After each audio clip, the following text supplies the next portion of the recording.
I'll introduce you to the various participants. Something seems to have gone wrong and I've lost my screen share. Just give me a moment.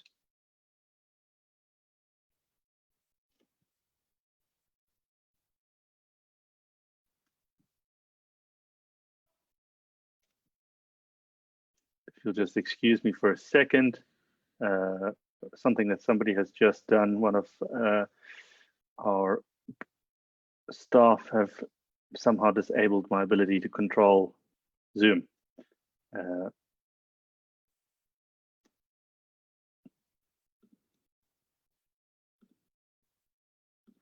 Right, I think we're back again. Right, so I'm just going to introduce the various people on the panel. First of all is Dr. Mike Posthumus, who is the head of high performance at the Sports Science Institute of South Africa. He's also a partner coach at Science to Sport, has a PhD in exercise science, and is a very accomplished cyclist in the field of mountain bike marathoning. John Wakefield is also a partner coach at Science to Sport and is head of coaching and performance coordinator at UAE Team Emirates, one of the top 3 teams in world cycling. Then the third panelist is myself.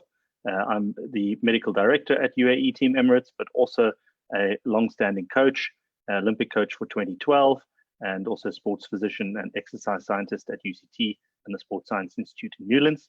We've got Ben Capistanho, who's a sports scientist. He's currently completing his PhD also at the University of Cape Town and is also a partner coach with Science to Sport. And then lastly, joining us today for the first time is Rhys McDonald, who's an associate coach at Science to Sport, and he's currently completing his master's degree in exercise science at the University of Cape Town and is also an elite rowing coach, but now is highly involved in cycling coaching through Science to Sport and coaches a number of top athletes. So what we're going to do, just to give you an idea of how the proceedings are going to commence, is we've received all of your questions from the emails and through the link that we published. We've collated all those questions and assigned them to the various delegates, and we will be answering those for the first 60 minutes. After that, we're going to open the floor to any questions that you might have, and we'll answer those sequentially until everybody gets bored and wants to leave. So probably another 30 or 40 minutes of open floor Q&A. And I would like to ask you, just before you post your questions, first of all, post them in the Q&A tab, or if you're following on Facebook Live, you can post them in Facebook. They'll be referred through to us onto the Zoom Q&A tab, and I'll be able to see them there. And please wait until about 10 minutes before the end of the normal question session, because some of your questions may otherwise be answered in that. So at about 4:15 South African time, you can start posting questions, and then we'll be able to attend to those questions when we get to that part of the session. So let's kick things off. The first question we received is, what are good recovery strategies between training sessions, for instance, in a 6-day week of training? And the first person who's going to answer that is Ben Capistanho. Right, thanks, Doc. Let me just bring up my screen here.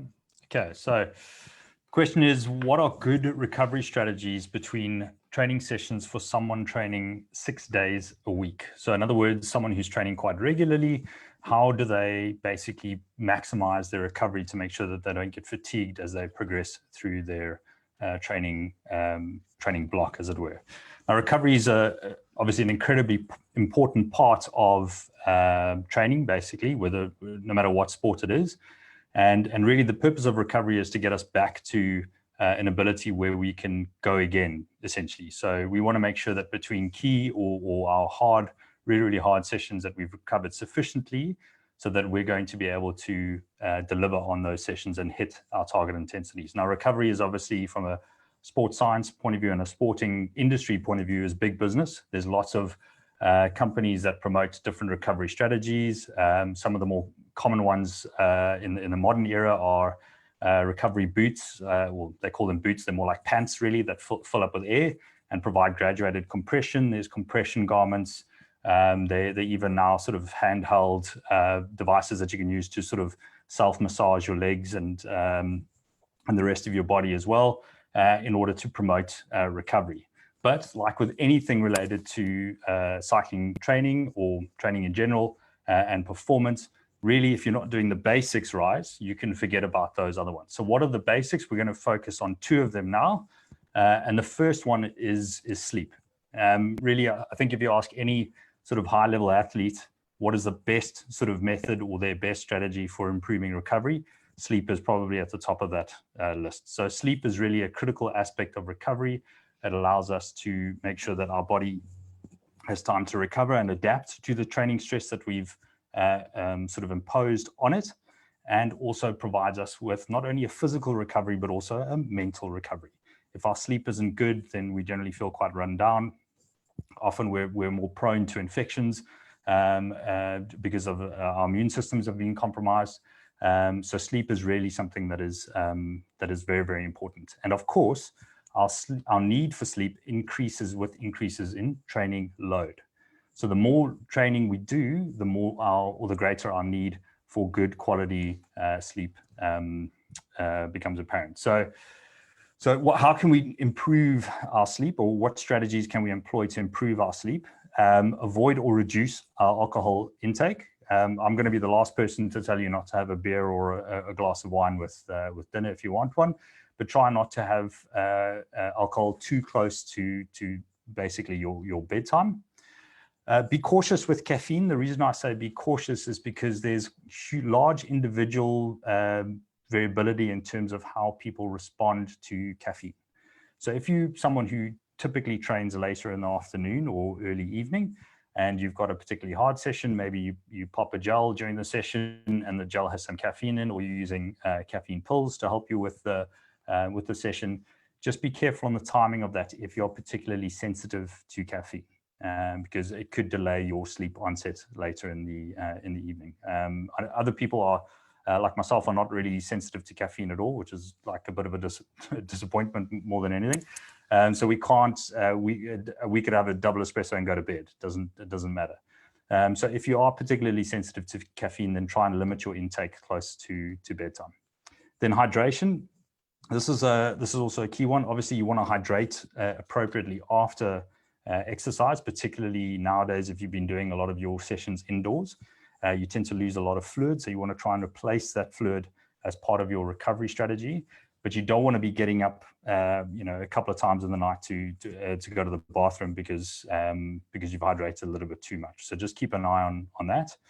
Skin temperature is an easy one, and basically will vary according to the seasons. So as we're heading into winter here in the Southern Hemisphere, some of us might like to take a warm shower just before we go to bed in order to warm our skin in a cool environment. And in summer, sometimes having a cooler shower or a cold shower when it's warm outside helps us to reduce our skin temperature and helps with sleep onset as well. Then sticking to regular sleep and wake time, so going to bed roughly the same time each night and making sure that you get up at the same time every night. The next one's a tough one. Reducing screen time. I think these days with access to our smartphones, and many of us are working later in the evening now, and sitting behind laptops and other and iPads, etc. The blue light from the screens can delay our sleep or affect our sleep quality. You do get apps these days that can reduce that blue light, or you can even purchase glasses that help reduce the effect of that blue light as well. So that's something to look into.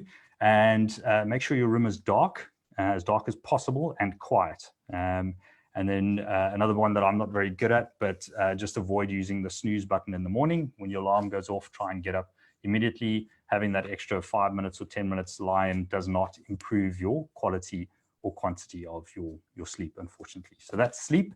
And then the other aspect that I wanted to just touch on was that of nutrition. Okay, from a recovery point of view, nutrition is vital to your recovery. So there's a couple of boxes we want to tick with our nutrition following a training session. We want to make sure that we refuel adequately. So we're replenishing the fuel stores that we've lost. Those of you who were on the webinar last Friday would have seen Mike's talk where he spoke about sort of energy consumption and how to work out what you need to be refueling with. Rehydration, which you spoke about earlier, just a reminder there, be cautious, make sure you don't overdo it so that you're getting up, throughout the night to go for a wee.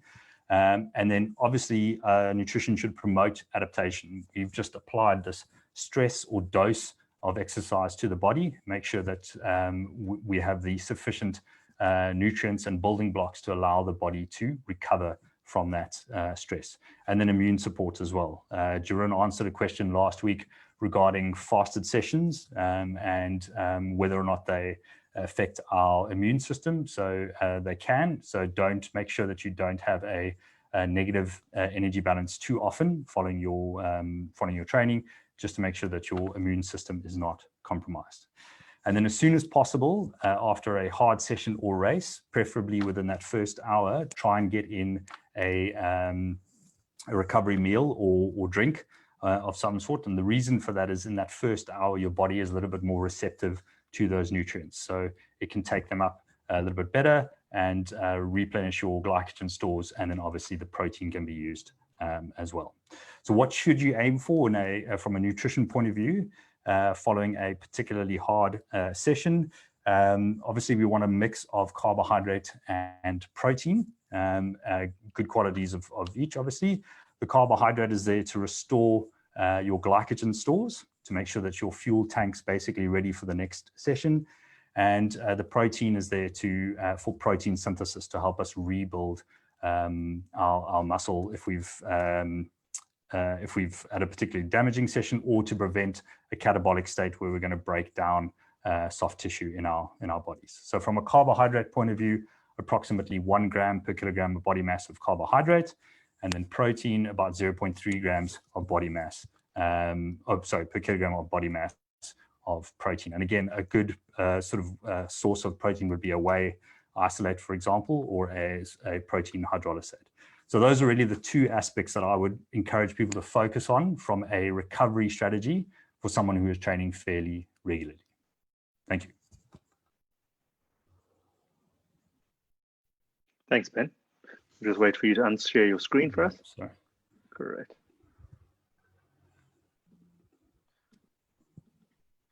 Right. The second question is, does block periodization work?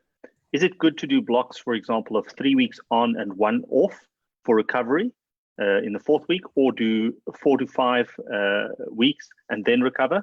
And Dr. Mike Posthumus is going to answer that question for us. Are you there, Mike?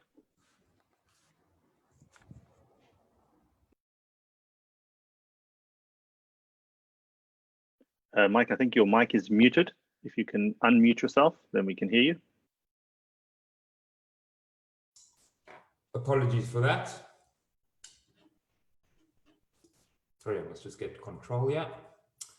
So thank you very much for the question on periodization. And we had quite a few questions on periodization. So I thought I'll answer the question, but just sort of delved into a little bit of periodization with this opportunity. So the question really was whether 3+1 or 4+1, what is the best mix? And they refer to block periodization.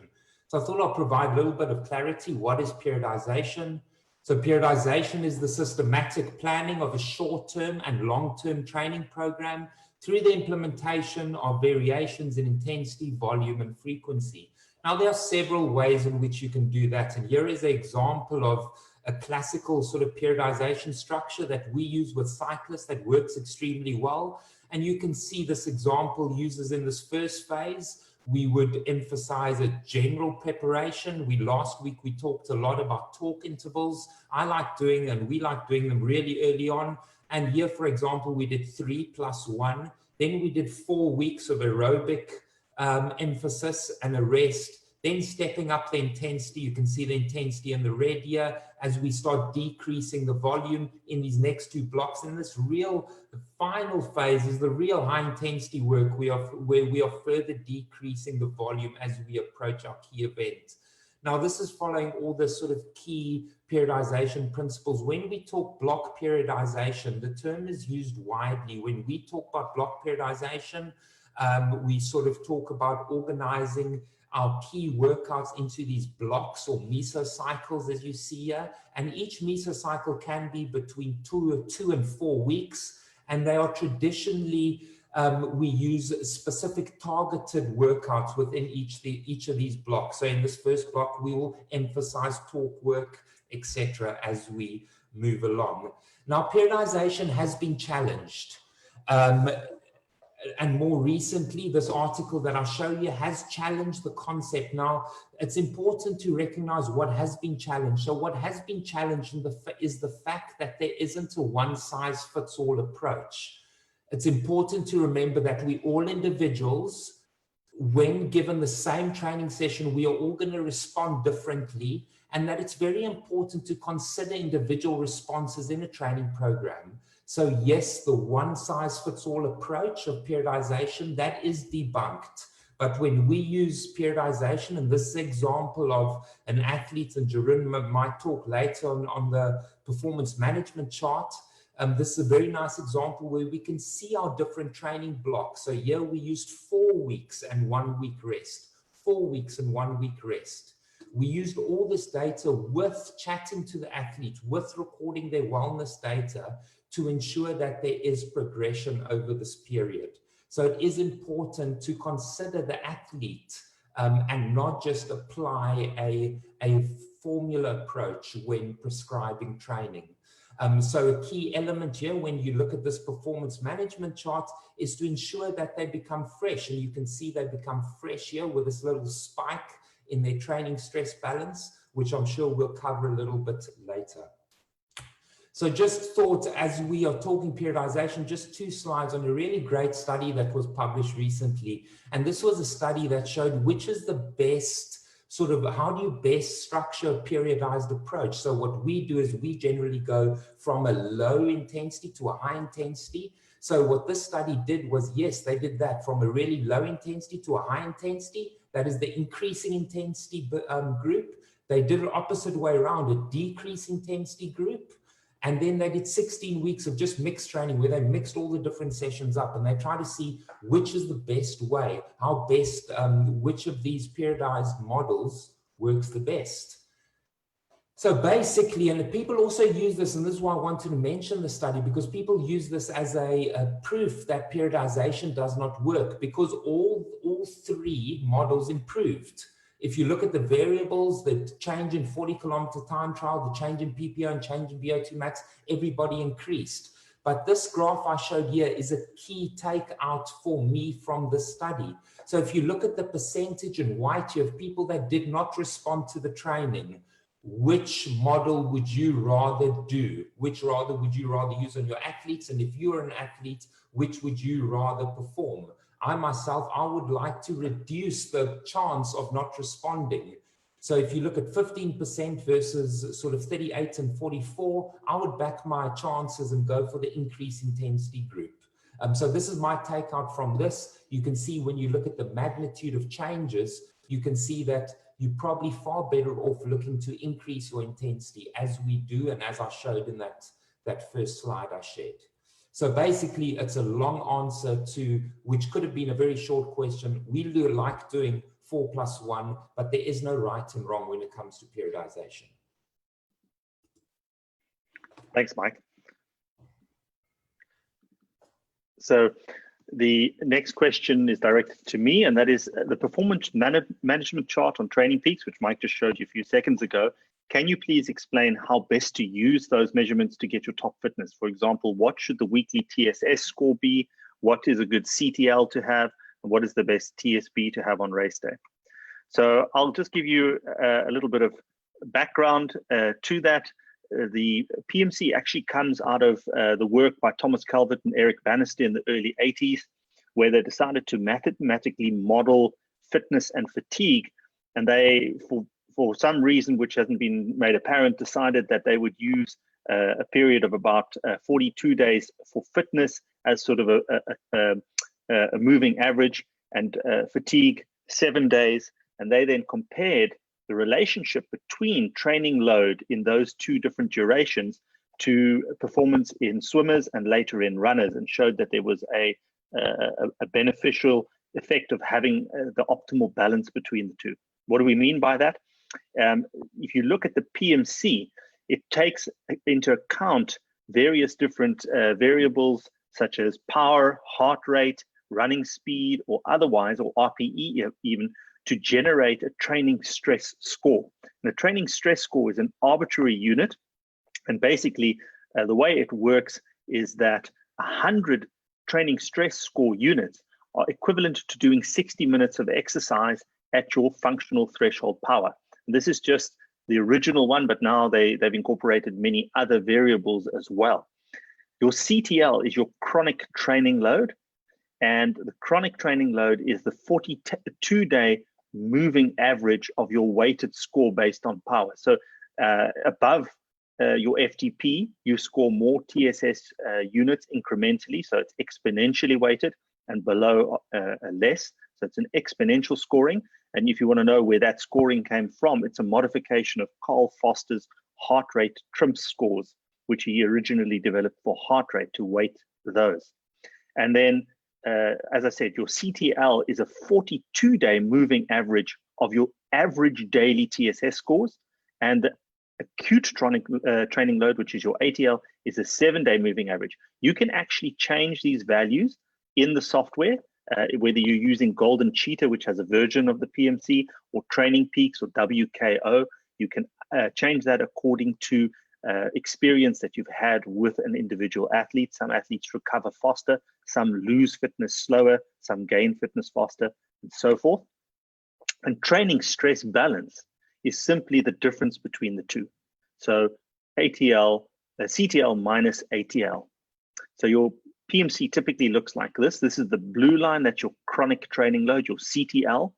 And that, as you can see, is here in TSS units per day. And that will go up progressively over time. And on a 7-day moving average, which Mike showed in those weeks, the training load goes up and down. The difference between the two gives you this negative or positive value, which is your training stress balance, which is on this scale here, and be positive or negative.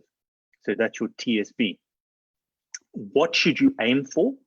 Well, if we look at how well these things correlate to true internal, so this is external training load metrics. In other words, it's the work done, but it doesn't measure how your body responds to that work. So your own characteristics, for instance, performance, your subjective perception of fatigue, your heart rate, etc., are what we call internal load metrics.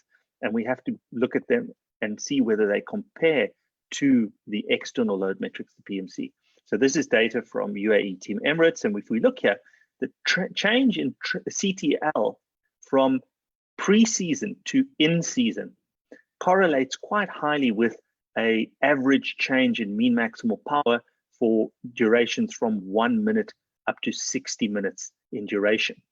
So we can see this linear relationship. So as you improve in fitness, you become faster, which is self-evident. What is the maximum CTL that you should try to aim for? And that's a difficult question to answer, and it's dependent on the individual athlete. For instance, in younger athletes, junior athletes, or age group athletes, for instance, who work during the day, junior athletes haven't developed to their full physical capacity yet. There we would aim for much lower CTL values, because above those values, they would otherwise fall ill, or they would get injured, or they may develop an overtraining syndrome. And so a CTL range for somebody in the junior years or in the age group years could vary from anywhere from 70 to maybe 110. If we look at top professional road riders who do, for instance, Grand Tours, we would look at a range from 110 up to maybe 140. That would be a typical range. So it depends on the individual characteristics of the athlete. Does that training stress balance, so the balance between acute and chronic load, tell us about how fatigued athletes are? Well, here's self-reported fatigue scores, which we do on a weekly basis with the team. And this is your training stress balance as recorded by the PMC. And you can see there is actually a little bit of a correlation, but it's a weak correlation. There's an R value of 0.3, even though it is statistically significant with a p-value below 0.05. but the correlation is not that strong. And the reason why that's the case is there is more than just your training load that goes into fatigue. Fatigue is dependent on, as Ben pointed out, your nutrition, your sleeping habits, many other factors, and your own individual characteristics in terms of how you respond to the training session. This is composite wellness. So this is a mixture of scores such as fatigue, how well you've slept, stress, and so forth. And if we look at composite wellness, it doesn't correlate at all with the TSB value. There's no relationship. It's basically just random scatter, and it's not significant in terms of the p-value. So your overall well-being is not really dependent on your acute versus your chronic training load, because so many other factors actually go into that. And lastly, what sort of TSB is good for performance? Once again, we see that there's generally this scatter pattern. So these are 5-minute mean maximal power output bests. These are 20-minute bests, and these are 60-minute bests across a 6-month duration for a number of different athletes, and when they were able to achieve those bests. And as you can see, the TSB could range from anywhere, and this is obviously in a Grand Tour, for instance. This is at -60 TSB, which is heavily fatigued according to the PMC, but you could still sometimes produce a maximal effort, and all the way to the other end of the chart. One of the key performance determinants is how many Haribos you eat. As you can see, me and Tadej Pogačar both like our Haribos, and they have an additional beneficial effect on performance. That's during the Vuelta after he won his 3rd stage. Back to the PMC. So as you can see, the TSB doesn't really affect your best performances, but generally, we try to have an athlete enter a race or a key event at a training load that doesn't result in them entering the race in a fatigued state. And you can, to some extent, predict that by looking at these TSB values. And we try to aim for a TSB value slightly into the positive range. Why slightly into the positive range? We don't want somebody to be over-rested, because once you rest past a particular point, you start to lose some of your training adaptations and performance starts to drop off.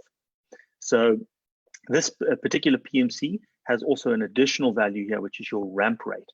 That tells you on this side how many TSS units the CTL value is ramping up in any given week. And generally, if you're using that, I would stick to a range of somewhere between 5 and 10 during a time of overload, so that you're not overloading excessively, which is what's happening here, where this is hitting well above 10. So this is a very rapid ramp up, and hence you can see the TSB is very negative. And you don't want to ramp up too slowly, because you'll run out of time before the actual event and you won't have reached peak performance. So that's an additional factor that you can look at. Right. The next question is directed at John Wakefield, and that is, what were the main challenges you faced when you began to work with the UAE Team Emirates in terms of improving team performance and its place in the world rankings? Over to you, John. Thanks, Duran. Just let me get everything up here quickly.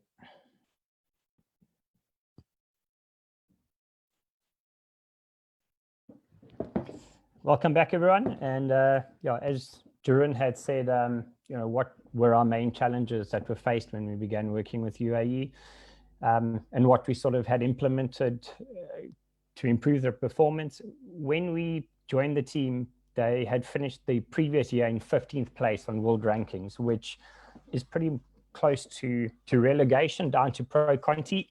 And what we had found once we were sort of employed was that they had employed an additional new staff complement of about 10 new staff. And when you looked at who those staff were and the positions they held, they were really experts at their given position. So what sort of, for me personally, and when I spoke to Duran a little bit, was the first thing was trying to find, on a team of 80 staff, you need to build a relationship and you need to trust one another, especially when you have no idea who they are.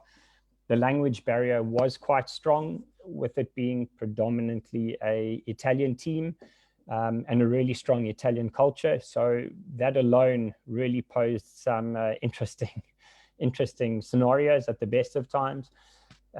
then when it really came down to the performance side, it was taking those previous protocols and implementations that they had and sort of sifting through what didn't work, and the ones that didn't work, we obviously had to discard and implement our own new protocols, which is pretty much about 90% of what we had done. The element from that came in was, because, believe it or not, World Tour stuff is still very kind of old school. It was introducing something completely left field to a team. And for them to buy into it was one of our biggest problems. Asking them to do an SFT test when they saw no kind of genuine reason why they needed to do it. So once we had started collecting data and showing stuff to them, then it started coming around and sort of more trust was built. Where I think one of the biggest parts came in, especially for myself, was trying to find your place within the team. When you got all these 8 personalities in the team, everyone is a little bit of an expert in everyone else's field. So the role that essentially is assigned to you, which for myself was at the start just coaching, and then it became performance coordinator and coaching coordinator, etc. It was quite hard then being sort of criticized in a way and having to kind of bat off questions and making sure that you don't do the same when you see another gentleman in performance or another sporting director make a call on something where you have a sort of totally separate opinion to it. But again, you needed to respect them for who they are, what they've achieved, and understand that what they are implementing is right because they are an expert at what they do. Once sort of everyone, which is probably 3 months into the new year, and everyone started trusting and realizing that everyone did know what they were doing, it really became a well-oiled machine. Things were probably, I would probably say 85% implemented and executed that everyone in their department had done. And from that, for next year already, we've already got mandates on changes coming into 2021 and some positions of staff moving around when you find out that they are a little bit better in a certain department than where they are currently. And we ended the year off finishing 4th in the world rankings, which was the highest jump of any of the teams. We kind of, I believe, sort of excelled a little bit too much, because this year, essentially, we were meant to go for number 1. Prior to COVID and everything kicking in, I think we were first for a while on the world rankings, and then we had fallen down to 2nd. And obviously next year, because of COVID, our expectations are really big from the big bosses and from the general manager. So it's now coming down to next year, sort of much of the same, but just a lot more refined in what we do and just tackling it a lot more closer. But that was definitely some of the highlights of trying to fit into essentially a 79-man squad, and you're the 80th person and dealing with everyone. That's it. Thanks, John. Cool. The next question is directed at Reese. And the question is, I coach a few people in their 50s and 60s, most of which have been cycling for less than 10 years, but are currently competitive in their respective age categories. I found that they take longer to recover from intense training sessions than younger athletes of a similar strength. With this in mind, would you suggest I prescribe fewer weekly key sessions for these athletes, or should I change the structure of their key sessions? Over to you, Reese. Thanks, Jeroen. Okay. There we go. Yeah, so I think this is a great question, and it's particularly relevant to a lot of athletes. You probably get quite a few athletes who were really good when they were younger, and now they did well because they were just talented, and now they're progressing into sort of more competitive age categories. Or you'll get people who've just started riding at an older age. And obviously, as a coach, knowing how to handle and deal with this is important. So I think this question is very relevant. So I think there are two aspects that I'd probably focus on.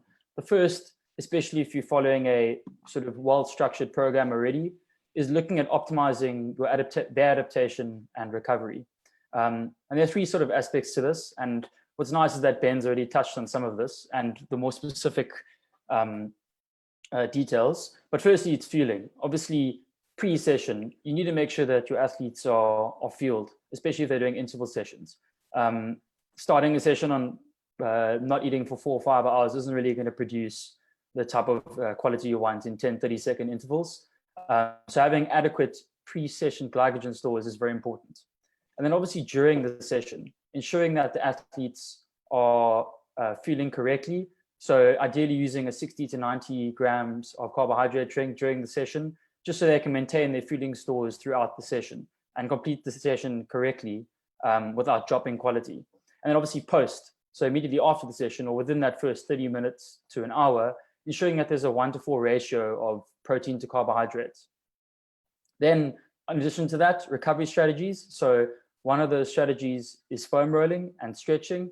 Foam rolling or self-myofascial release has been shown to produce good results in terms of recovery. Obviously, that's sort of mixed in some studies, and the jury is still sort of out on that one. But I would suggest that it's probably an avenue to explore if it might potentially work. As Mike sort of said with his periodization as well, you kind of want to go with something that's probably the most logical. And then strength training on top of that. So especially in older people, sarcopenia is quite prevalent, and there have been positive endurance events or sort of benefits shown with strength training. I'm not talking about Kate Courtney balancing balls and throwing wine glasses around. I'm just talking about simple general strength exercises that would obviously improve and condition yourself to performing your movements correctly. Then the second one is session prescription and feedback. So firstly, as a coach, if you're prescribing intervals and you worry that your athlete might not be recovering, I would suggest potentially allowing longer recovery between the intervals. So making sure that they're probably following a 1-to-1 interval to recovery ratio, just making sure that they're not hitting the session too fatigued in the beginning, or especially towards the end of the session, they've had enough recovery throughout. And then looking at shorter interval duration. So keeping your intervals under 10 minutes, not going for 3 15 minutes, 3 20 minutes, that's going to build a huge amount of fatigue and mentally as well, and it's quite a tough task to execute, especially if you're probably a working individual. And this just goes down to looking at quality over quantity. So making sure that when you're prescribing intervals, are these intervals focusing on adaptation, or is it just a mixed bag of so much that there's just going to be a struggle to complete the session? Then, which I think is quite important and often overlooked, is looking at group or weekend social rides. So I would suggest probably structuring the week around those. Generally, we all want to ride with our mates and have fun. And Saturdays are normally a lot of climbing, longer rides, and these can actually produce quite a significant amount of fatigue. So making sure that if you're prescribing sessions, these are well worked around this. You don't want them to be doing an intense interval session on the Friday and then going to do a long group ride on the Saturday. So this is something I would suggest structuring around. And then, of course, as Mike mentioned, periodization, probably moving to a 3-on, 1-off approach, which I found works really well with working individuals. It just allows enough stress and then recovery at a continuous cycle. Obviously, there are going to be periods such as December when 4 weeks might work, but obviously factoring in their working stress and daily life stress, and understanding that there's going to be a continuum, and you want that continuum. You want them to continuously train and adapt, not train hard for a little bit and then have to tap off for 2-3 weeks because they're just absolutely smashed. And then one of the last ones to this is just monitoring. So simple feedback is really important, such as them just leaving session RPE on their rides. And you can obviously look at this and assess if the RPE is super high for a recovery ride, for instance, or if the RPE is too low or high for an interval session. And then just asking them weekly or even bi-weekly how they're feeling, and then understanding if they are recovering enough. So hopefully all these factors are enough to give you some insight into what you could probably change. But I was just probably changing a few things at a time and not going for everything at once, because obviously then you're not really going to be able to properly understand what worked or didn't work. Thank you. Thanks, Reese. Back to you, Ben. And the question is, how can the LSCT, so for those of you who don't know what that is, the Lamberts and Lamberts submaximal cycling test, which we offer athletes on a weekly basis, roughly, as an assessment of their internal and external load metrics, how can that be used for adapting training load? Thanks, Jeroen. Just bring this up quickly. Make sure my mic is on.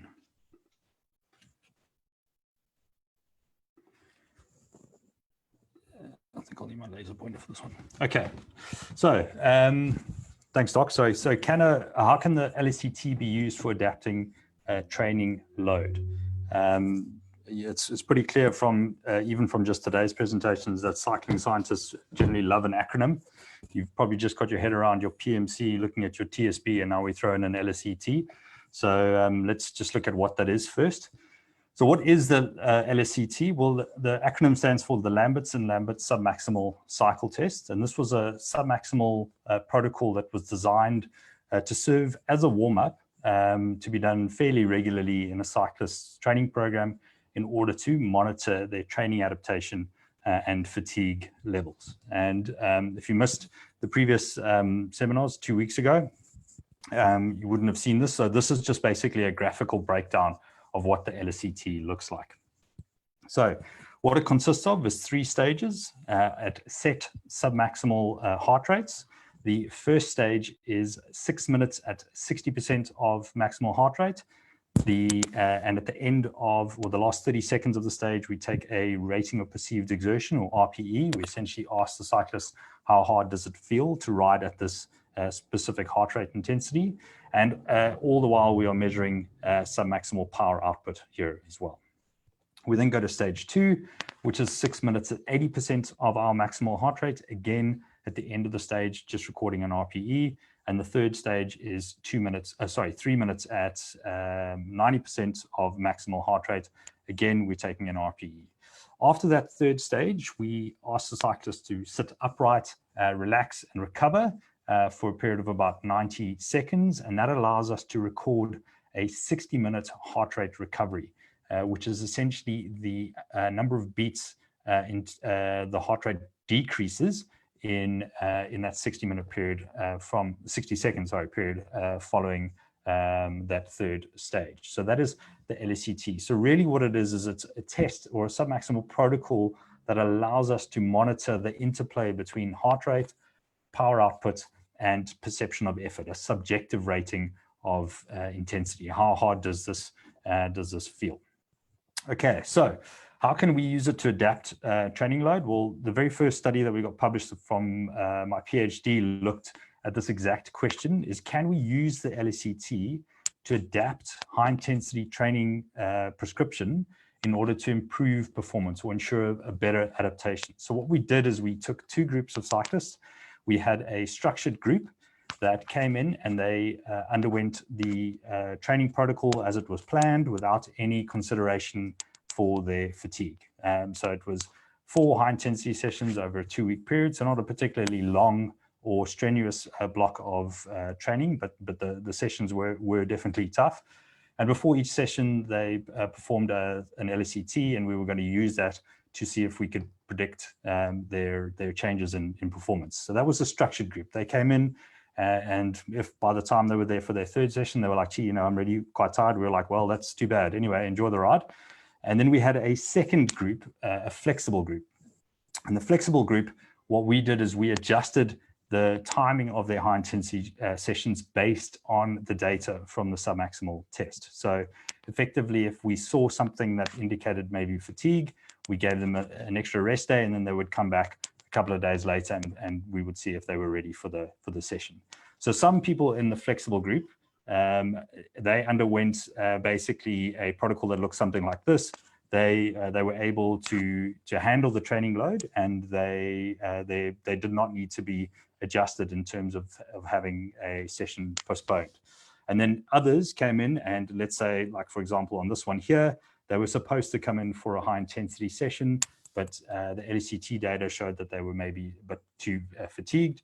So we sent them home to rest. They came back a couple of days later, and then they were ready to perform that high intensity session. So that was the flexible group.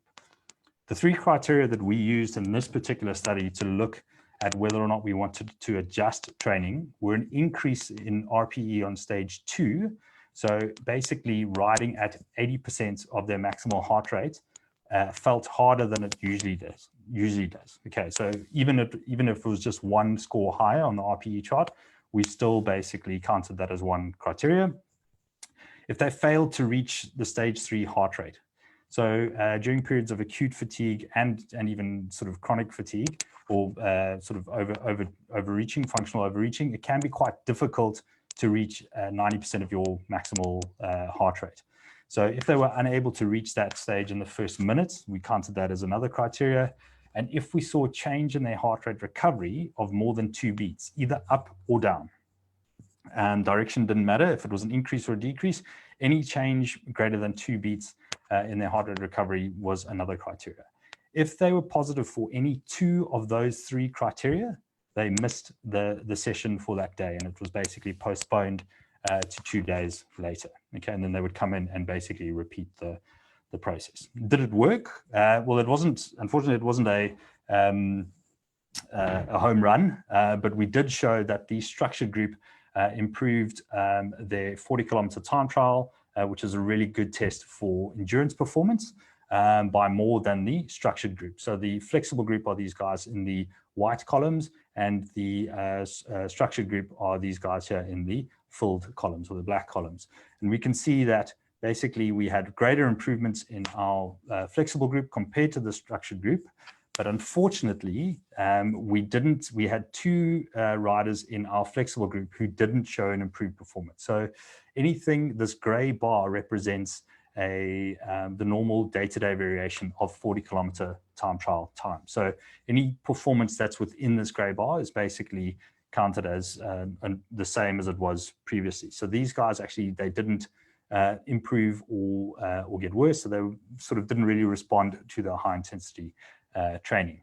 And then in our structured group, structured group, interestingly enough, these 2 green arrows, so these 2 riders, they were able to improve their 40-kilometer time trial time greater than that day-to-day, the smallest meaningful difference. So what we did then is we did a follow-up study where we basically switched them. We took these 2 guys and added them to this group, and then took these guys out, and we looked at if there were any clues in the submaximal data as to who, as to why these 2 didn't perform and these 2 did.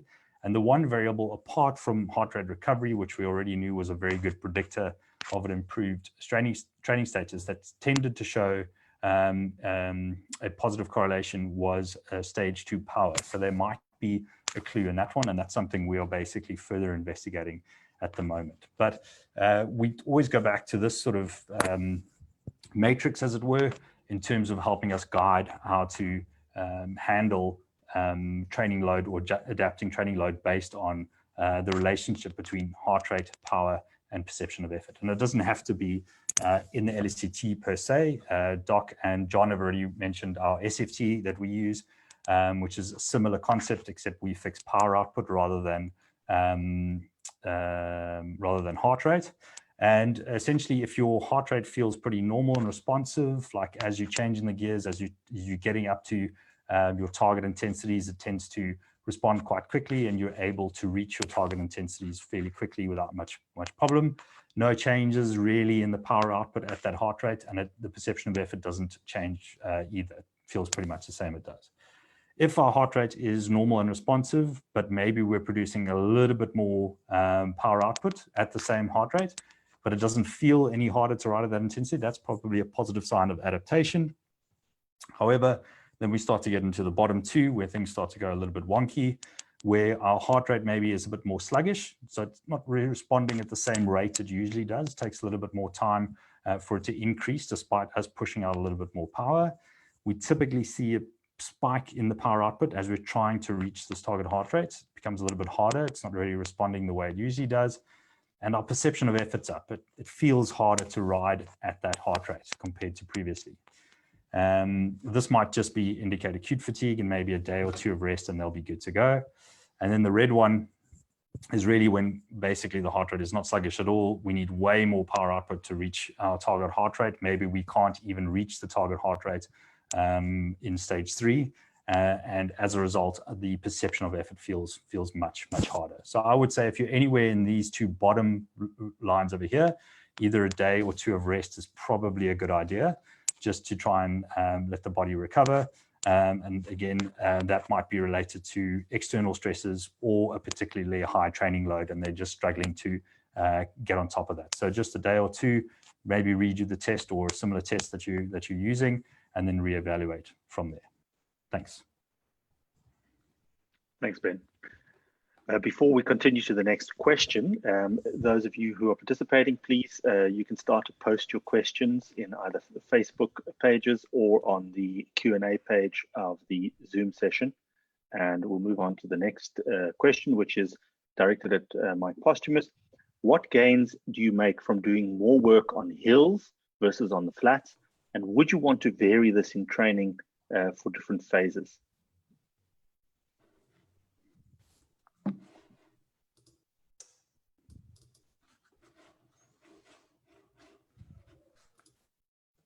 Okay, so sorry, I just had my order wrong. So this question again, I'm just asking whether it's better to perform intervals on hills or on flats. And this brought me to this study, which I thought would be great to share. And basically, in summary, I prefer hills. This is why. So in the study, they got people to do 2, or divided the participants of the study into 2 groups. One group performed the intervals only on hills. The other group performed their intervals only on flats. And these are the profiles of, on the bottom here, C and D, are the profiles of the roads used outside in which they performed their intervals on. And they performed 4 weeks of 6 by 5 minute intervals, 2 of these sessions a week. If we have a look now across at the findings of the study, you can see that the 100 group, it was performed under high cadence, but this is the group that performed it on a flat road. And on the right here is the group that performed it on a climb. You can see, firstly, if we look at the people that performed, the participants of the study that did their interval sessions on flat road, when you looked at a flat time trial, they only improved at a flat time trial. They didn't improve at an uphill time trial. Whereas those that performed their intervals on hills perform or increase their performance on both flat and incline time trials. So based off that data, I prefer prescribing uphills, because then you're going to be improving your performance on the ups and the flats. So that's a quick little answer to that question. Thanks, Mike. The next question is directed at me, and that is, how much room for growth is there? Is the ceiling set by genetics, or can the ceiling be raised? And equally so, how soon after starting with a beginner is the coach likely to form an opinion? And I'm interested to hear what the science says and what experience has taught you. So the first thing that is important is that when we decide to evaluate someone has a big impact on what we will see. And so it's important never to use a short time duration or a single snapshot of somebody's development to make any inferences about their long-term ability. So for instance, here we have data from an individual and their development over time. This is from somebody who's actually started when they were just finishing their junior years and then moving up through the following almost a year and a half. And if we started with this individual here, we might have the erroneous impression that they are already incredibly talented and phenomenal and expect them to maybe go up to a higher level. And if we test them right at the beginning, and then we make the erroneous impression that they're not as talented as they are, we can make errors. So the key thing is to always look at progression over time when you've got somebody training optimally, giving the right training load and recovery, and then seeing how they're progressing over time. And that'll give you a good indicator of how well they're going to perform in the long run. Typically, we see this kind of curve where they start to plateau after a period of about 1.5 years to 2 years. And we typically see smaller increments in performance after the 3rd year. So the first 3 years where we start to do structured training with somebody and start to work on all the different components that they can add to performance, we will see the largest gains. And that's typically what I'll tell an athlete when I start with them. I'll tell them that, you know, unless they're already coming in from an elite level or a semi-elite level, typically I will tell them you're not going to see a peak in your performance until about year 3. What is important is to understand that training adaptations occur in all different systems around the body. So at each level, there are continuous training adaptations, and different training stimuli target different training adaptations. And so sometimes an athlete, even when they've already peaked or plateaued, they may at some later stage suddenly improve a significant number of percentage points and perform better because the training stimulus has suddenly changed. They move on to a new coach, or they discover something profound in terms of their own methods, and they realize that they can still improve things. And this is by no means complete. Even within certain aspects, for instance, within the muscle, there are various other adaptations, for instance, capillary density, monocarboxylate transporter numbers, and various other adaptations that can happen. A very important one that we always forget about is the central nervous system. We know that ultimately fatigue is really regulated by the brain in response to signals from all the different various organs and systems. And what we now know, based on the research that we've conducted in our unit and many other places around the world, is that there is actually an enormous capacity to still perform better. To give you an example, this is one of the studies that we did as part of my PhD, where we gave athletes, already highly trained athletes, so these were all elite cyclists, all with VO2 maxes over 65 and able to compete at a very high level. And when we gave them amphetamines, they increased their time to exhaustion by 32%, and they exercised at an 18% higher power output before reaching exhaustion. So much longer duration to exhaustion at a much higher power output. And that's obviously why the amphetamines are a prohibited substance. But you can see that there's a substantial physiological reserve when we think that we're already performing at our maximum. Another example of that is another paper that was published actually in the same issue of BJSM. And here we looked at what happens when somebody becomes more familiar with a particular effort. And in this case, it was a 40-kilometer time trial. And we brought them back on a week-to-week basis. We used the LSCT to make sure that they didn't change their training status. So their actual training status or their adaptation to the training load was the same. But yet, over a period of 4 trials, they improved by a total of 5.5%. So that shows you how much familiarity with the exercise bout can improve performance. And that's one of the key reasons why athletes who do, for instance, Grand Tour racing, go and reconnoiter some of the key climbs. If you can actually know exactly where the finish is, what that climb feels like in terms of the different gradients, and when you do a maximal effort on that climb, exactly how much effort you can put in before you get to the final kilometer, final 500 meters, you can unlock some additional performance. And to get 5.5% improvement out of training related adaptations that are other non-central nervous system is very difficult to achieve. So don't underestimate the effects of the brain as well. And then we're going to move on to the next question, which is directed at John again. And the question is, I would like to know what your protocol is when you that you follow at altitude training camps, before, during, and after those training camps.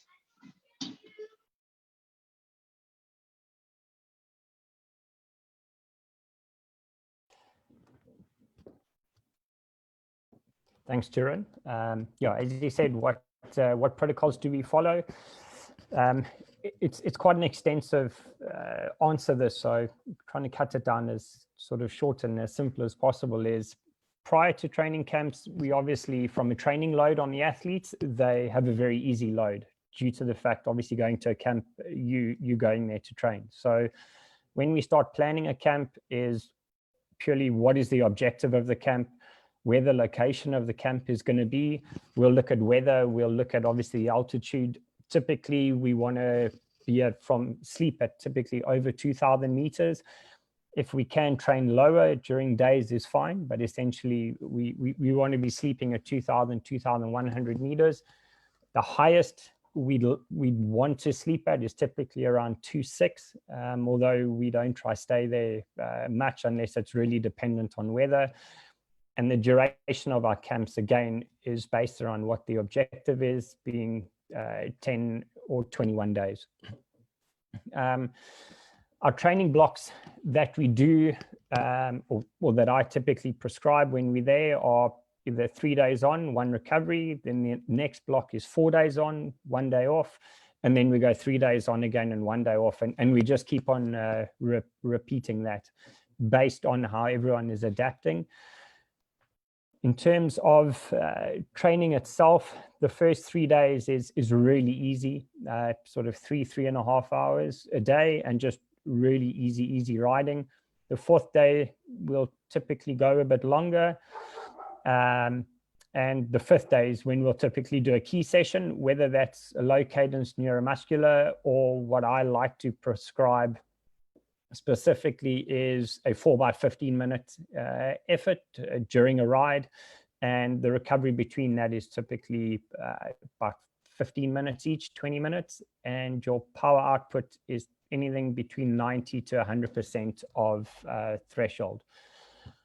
What we don't do at training camps at altitude typically are sort of anaerobic efforts and maximal efforts.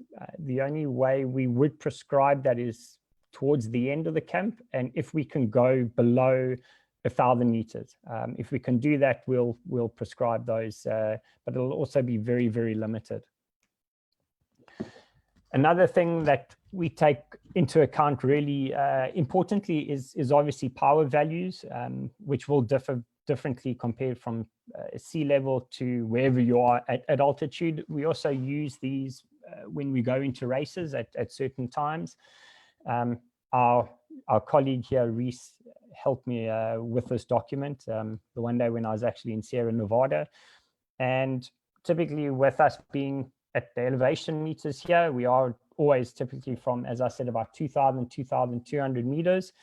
And with that, if you look on the top right of your screen here, this would be an acclimated, so pre 5 days, and then an acclimated threshold value. So this is what the athlete's threshold is going into the camp.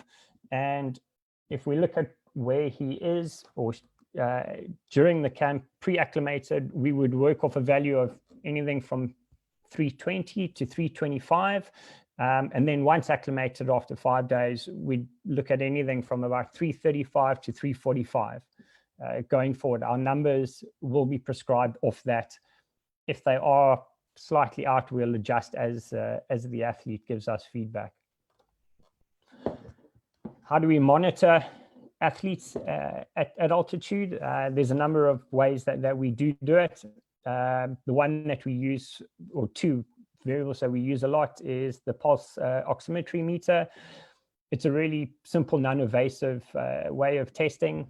It's a probe that you would either attach to an ear or a finger lobe, a earlobe or a finger, and it reads the wavelengths of light reflected from the blood.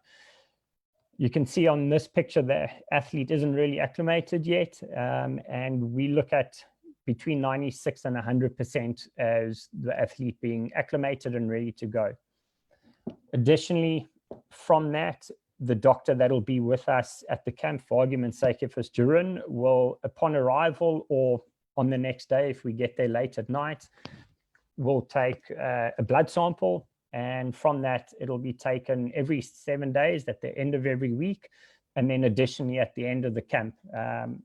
From that side, Jeroen will obviously monitor, or the doctor on call will monitor it and get a profile, everything going. The other element is obviously training data and subjective feedback in terms of a wellness report, etc., and just straight communication. At the bottom over here is typically a daily chart of sort of what our training plan or our daily plan would be like going into a camp. It may change a little bit daily with sessions, etc., but that's a basic daily guideline. One thing that we do very watch very closely and insist on riders is additional iron supplementation, which we prescribe 100 milligrams a day. There's a study done by Dr. Andrew Gobus with regards to supplementation at altitude, and what it showed in summary was 100 milligrams of iron a day was enough to prevent ferritin dropping significantly, although it did drop at this during the altitude. 200 milligrams, when you increased it, actually made it go up. So this value was probably more than likely too much. So when I was at our last camp in South Africa, we were prescribing between 60 and 100 milligrams a day. It was noted that there was no difference in hemoglobin concentration after altitude with 100 and 200 milligrams. However, with no iron, it did show a significant drop. The question comes in, obviously, why do you go to altitude and when is the best time to go to altitude? This is Jan Polank, although it had been changed since COVID. This was his annual plan going into the year and going into Tour de France. So here he would have done 21 days at Silvestre in Sierra Nevada. This was also purely for our Tour de France team, which was also doing Dauphiné. What you do after being at altitude, you have a 5 to 7 day window that you would come down from altitude prior to a race for adaptation.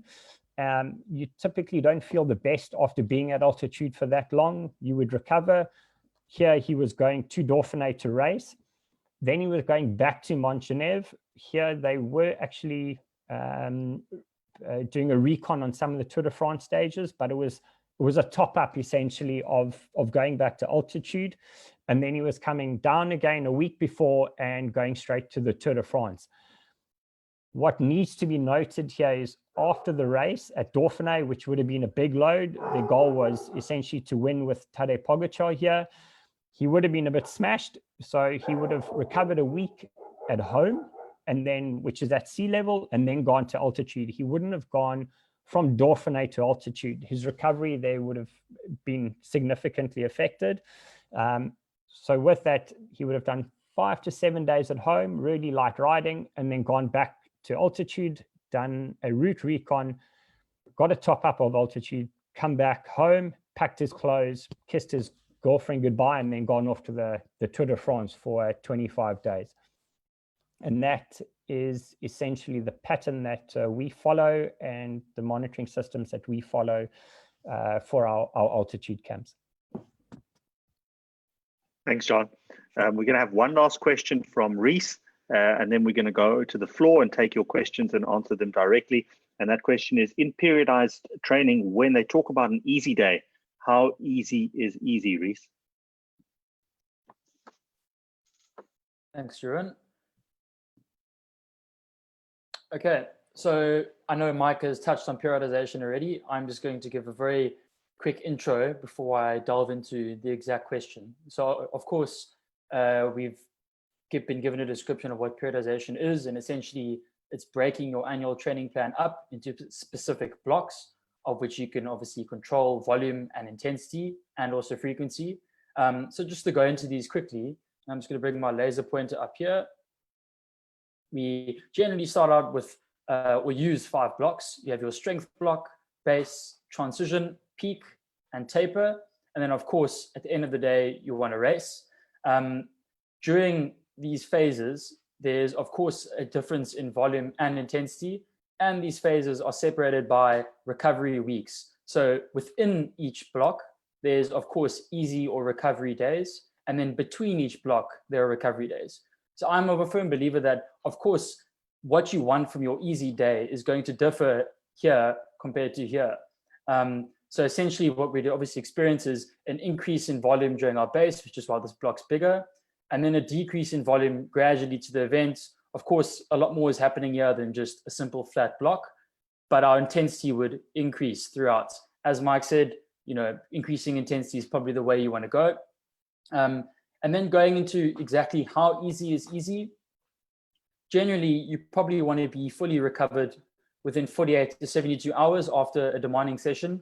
Of course, this is very dependent on your current training block and status. If you've just done a massive amount of training and are incredibly fatigued, your recovery will differ quite a bit. And also, if you're an incredibly conditioned athlete or experienced athlete compared to a novice, your training status will be dramatically different. And of course, that would also affect your recovery rate. And then the second question you need to ask yourself is, what is the next session? So how recovered do you actually need to be? During your recovery week, so this is between blocks, do you need to be absolutely fresh during the middle, or do you want to be fresh at the end? And of course, if you're in your block, how do you want to recover from that next session to the next session? Of course you do. So how recovered do you want to be? And that's what will kind of dictate how easy you want your session to be. The main thing that this comes down to is actually having correct training zones. So are your individual intensities correct? There's no point in doing a recovery ride and looking at, for instance, power or heart rate data if these zones are wrong. So I would suggest obviously making sure that your intensities and zones are correct through even a simple peak power output test or VO2 max test. And in addition to this, some simple methods you can use when you are training is session RPE. So generally an RPE of 2 to 3 out of 10 is probably relatively pretty easy, and I would suggest that should be enough. If you're using power or heart rate, zone 1 or low zone 2 is generally what is prescribed. And then of course, if you're riding on intensity factor as well. So if you're using your power meter and you have an intensity factor on your screen, your head unit screen, keeping between probably 0.5 and 0.6 is generally should allow enough, be easy enough that you will be recovering. Of course, at the end of the day, and this is what I like to probably use, is can you actually talk? So it's a nice way to just take all of these variables into account, you know. Can you hold a proper conversation? If you're riding in zone 1 or your RPE is low, but you're still out of breath, you know, maybe you should tap off. So I think it's a nice way just to tie all of those together. And, you know, training easy should be easy, but obviously not so easy that you're not doing anything. So hopefully that provided some information and some simple tips that you can use to assess if you're training easy enough, and if you are using a periodized approach, how to incorporate this. So as mentioned, if you're within a block, you probably don't need to do incredibly easy sessions in an entire recovery week. You probably could be a little bit harder, maybe a 3 or 4 on RPE, for example, but obviously that's dependent if you have a coach prescribing intervals or sessions. So yeah, that's my answer. Right, thank you, Reese. We're now going to move to questions from the floor, and I'm going to read out the questions, and then I'm going to assign somebody to answer that. If one of our delegates would prefer to answer that, then please just unmute yourself and let us know. The first question is, if one is training for marathon cycling events, I'm just a regular rider, no podiums, is there any guidance on how many days a week one should be training as a ballpark? I'm going to hand that one over to John, unless somebody else is dying to answer that one. John, can you give us some insight? Yeah, this is really a bit of a personal answer. Is A, how much time have you got available to you, and work it around that. I wouldn't say that you have to do 6 days a week and 15 hours. It's whatever you can do, get the time in, and if it is limited time, make sure that it's not wasted time. So make sure that your training sessions have a purpose, whether it's a recovery session or whether it's a key session or whether it's a long ride. Whatever it is, just go out and ride with a purpose, so it's not a wasted session. If I had to give you a definite answer, I would say to you probably 5 days a week is what would be your sufficient number. Thanks, John. Cool. Question from Shivan Arrowhawk. What are your takes on sleep nutrition? Intake of protein before sleep, is that helpful or not? Ben, I think this is probably one that you could answer best. Why don't you give it a go? Sure, thanks, Doc. So yeah, great question. So the protein intake is that you're speaking to, Shivan, I think is related to the idea that if, particularly after a hard session, if you take a single bolus of a high protein meal just before you go to bed, the sort of rationale behind that thought process is that you've got all these amino acids available to you whilst you are sleeping. So if you think about sleep, if you're, asleep for 8 hours, ideally, that's a long period when you're not getting any fuel or nutrition in. So if you've had a particularly rough day in terms of your training, taking a protein bolus of usually good quality whey protein just before you go to bed has been shown to be beneficial, mainly to increasing strength adaptation, so muscle protein synthesis, and then obviously recovery from a hard session as well. So it's not a bad idea to experiment with that if you're interested. Thanks, Ben. The third question is, does the panel see any benefit in using heart rate variability as a tool for monitoring an athlete's response to training load and recovery or general lifestyle stresses? Mike, I think this is one for you to answer, so go ahead.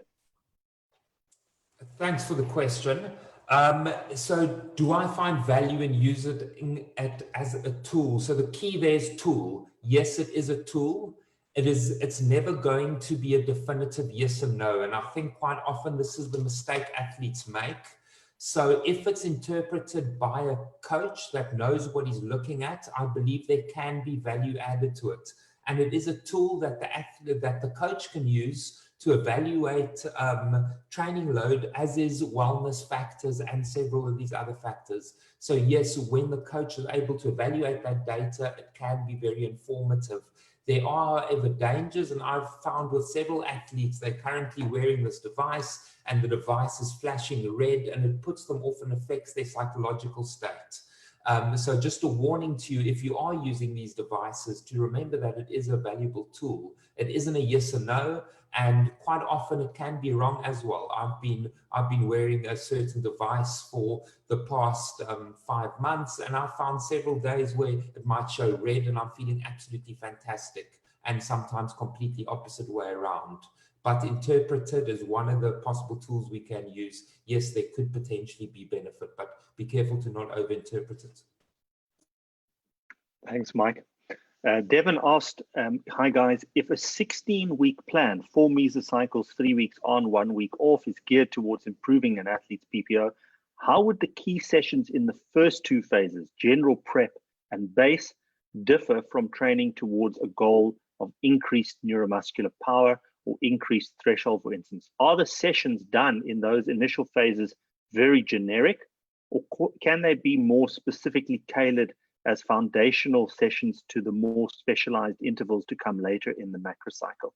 So I think between John and Mike, they like to mess around with developing training sessions. So I'll let John answer half and Mike can answer half if you've got more to add, Mike. But John, you can kick off with an answer to that one. John can start. Okay, sure. Mike, you can start. You can start. I'll follow up with you. So I'll start speaking broadly. So broadly speaking, I think what Devin's asking is, we do know there are 4 phases. In our first 2, do we keep them generic? And I think, yes, I do. So no matter if I'm training somebody for an ultra marathon race or somebody that is a crit racer, these initial phases I do keep very similar. So in the initial phase, what we call our general prep phase, I always do talk, and the talk sessions are always very similar. I like my 6 by 4 minute interval sessions. I like including a few what I call Hopkins sessions, where you do talk sprints, sort of mixing them up a little bit and moving into some longer talk efforts, now talking sort of 3 by 10 minutes of talk intervals. That is the first general prep phase. Rest, and then that second base phase, everybody's going to be doing similar work, because what we are doing here is increasing mitochondrial density. We're increasing lactate utilization and lactate shuttling, and this is a benefit to everybody, no matter what they eventually go into. So during this session, I like doing sort of 5 by 10 minutes, for example, at or just below some threshold. So not too hard, but I do still include a little bit of intensity in that. So those 2 phases are very generic, and everyone will be doing very similar work during that phase. It's the second half where it gets spicy. And when I say spicy, there we start becoming more specific. So there my intervals try and mimic the competition. So you start increasing your specificity. And that's, for those of you that have been following, sort of John and I often have fun, a little bit of banter about these sessions, but really what we're doing there, those are the final two phases where we try and increase the specificity. And John, I don't know if you've got anything else to add. Yeah, so from my side, and this is coming kind of now really recently, this year a bit, is I've literally gone from that strength and neuromuscular set of, as Mike said, 6x4s, 3x10s. But what I'd started doing within that, even on the session, so if I prescribed a 6x4, I'd also every now and again prescribed a set of 40-20s, which is, as you know, it would be your competition phase. So I've started experimenting a little bit kind of earlier in the phases with that. So I'd done, you know, as I said, like 6x4s, and then ended off that session of low cadence and ended that session with a set of 10x40-20s. Another one I had also done, being a 8x4 set, would be alternated between either a 4-minute low cadence and a 4-minute threshold set, or a 4-minute low cadence set and followed by 4 minutes all out. As it stands right now, I don't have a lot of data to tell you later on in the phases whether that's going to be of any benefit, but I have started experimenting a little bit with that now. Maybe if we have a webinar at the end of the year, I can give you more kind of feedback on that. But as Mike said, those two phases essentially stay the same. And then when it comes to more specificity is where it kind of starts getting real. And again, depending on this, on the discipline, there's everything relatively stays the same, except for maybe a 5% difference, where if it's a road rider, I'll head off a little bit with these type of sessions. If it's a cross-country person, that type of session, but it's really a very small 5% variance. But a big change I've made now is in that base prep phase. John, if I can just add to that and then basically just highlight exactly what you've said now, is that, you know, in your traditional periodization approach, especially if each of the mesocycles is particularly long, you run the risk of losing some of the training adaptations that you've had in the previous mesocycles. So if you do, for instance, a strength mesocycle, and by the time you get to your competition, that was 4 or 5 months ago or 3 months ago, you may have lost a lot of that adaptation. So I think there's a lot of merit in mixing up some of your mesocycles, and you're moving more towards your type of block periodization type of training prescription, which is what I tend to do with a lot of my athletes now, is do very much shorter mesocycles and do repetitive sort of mini macrocycles. And yes, that way they can keep getting the stimulus from each of those different training sessions throughout their build-up. There's obviously a difference between each of those mini macrocycles. As we get closer to a big competition, the high intensity aspect takes a much bigger role, but at least we continue to do some of those sessions and continue that adaptive process, or maintain that adaptive process. And I think that's one of the key things that I think we've changed to doing in recent years. I think we all do the same. Right, so we're moving on to the next question from Bruno Noguera, who said, do you guys recommend any supplements like beta-alanine? And I think I can probably answer that one.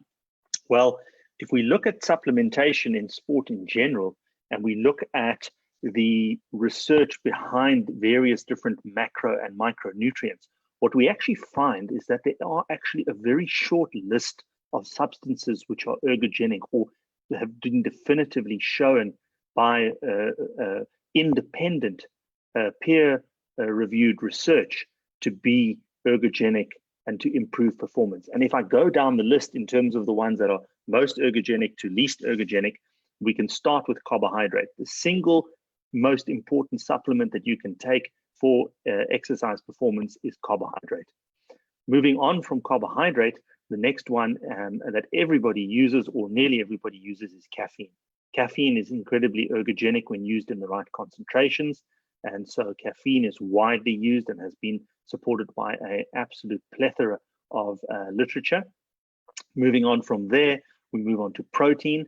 Protein in recovery. protein during sessions if you're doing stage racing or very hard training blocks.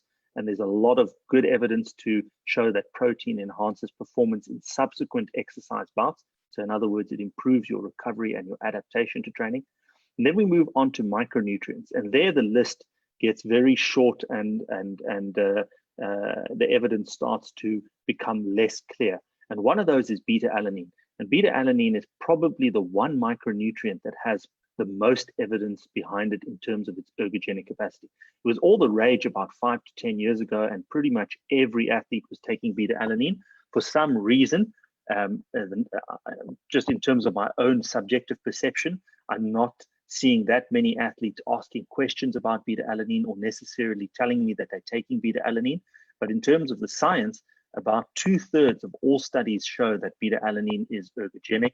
So for those of you who don't know what beta-alanine is, it's basically a amino acid, and you take a particular dose as a loading dose initially, and then you taper off and have a maintenance dose, much like you do with creatine. So that brings us to the next one. And beta-alanine enhances repetitive sprint performance after endurance efforts. So it's particularly good for type of riding like cross-country mountain biking or road cycling, where you've got to do high intensity efforts subsequent to doing a prolonged endurance bout at a high intensity.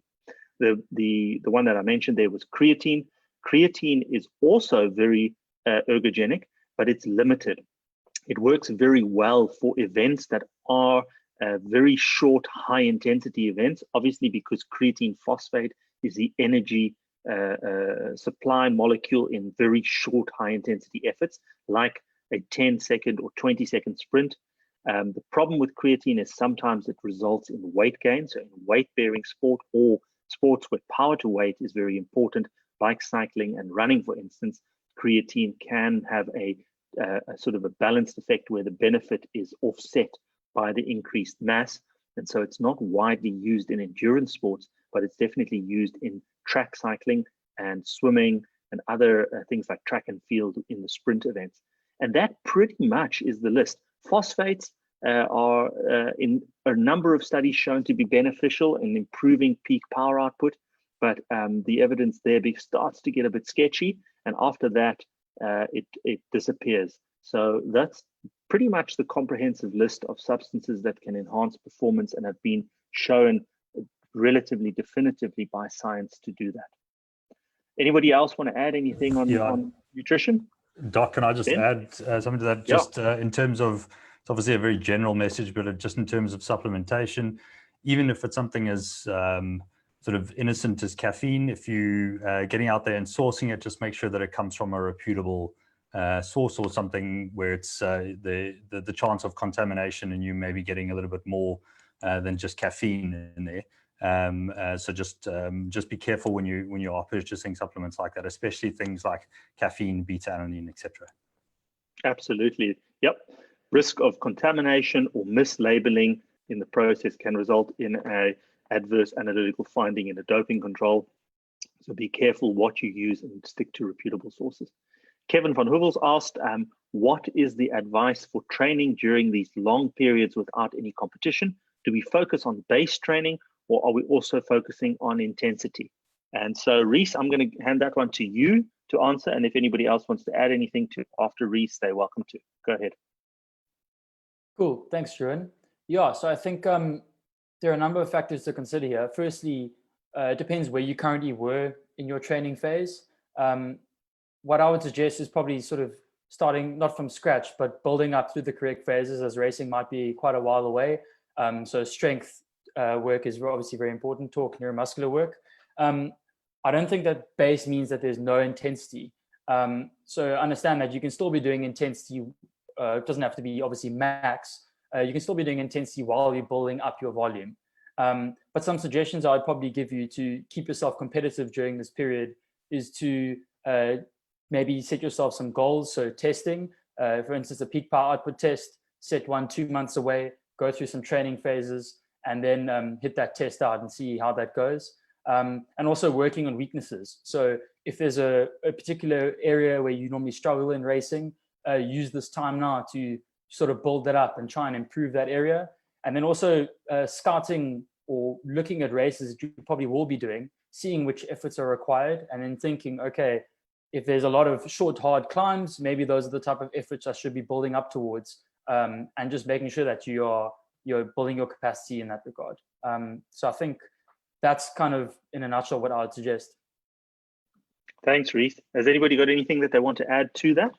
And another point could be is actually taking your season break right now and taking off, whether that's a week, 2 weeks, 10 days.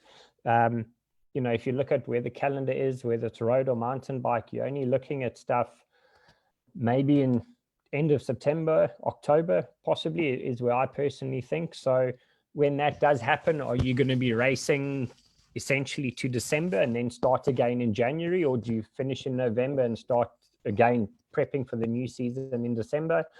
If that's the case, it's mentally quite tough, and the calendar is more than likely congested. So take off now and you run your year just slightly different. You know, so that's also another option, is just totally get off the gas, sit on the couch, eat cookies, and then start training again. I think I'd add to that as well. Yeah. Just to be careful of, particularly during this period of training monotony. So guys doing the same sessions day in, day out, or week in, week out. I guess from a logical point of view, it does sort of make sense that you don't want to be chasing form now when you have no idea when the race season is going to start. But at the same time, you know, the important thing is to keep athletes motivated during this period. So you don't want to just be giving them the same types of sessions over, you know, the sort of indefinite period, however long it lasts, wherever you are. So, you know, throw in some new sessions, keep it fun, maybe the odd sort of Zwift race or something like that, just to make it a little bit different. But just be aware of that training monotony where you know, they could potentially also just develop a bit of staleness to the whole thing and get a bit over it. Yeah, I think I can just also add.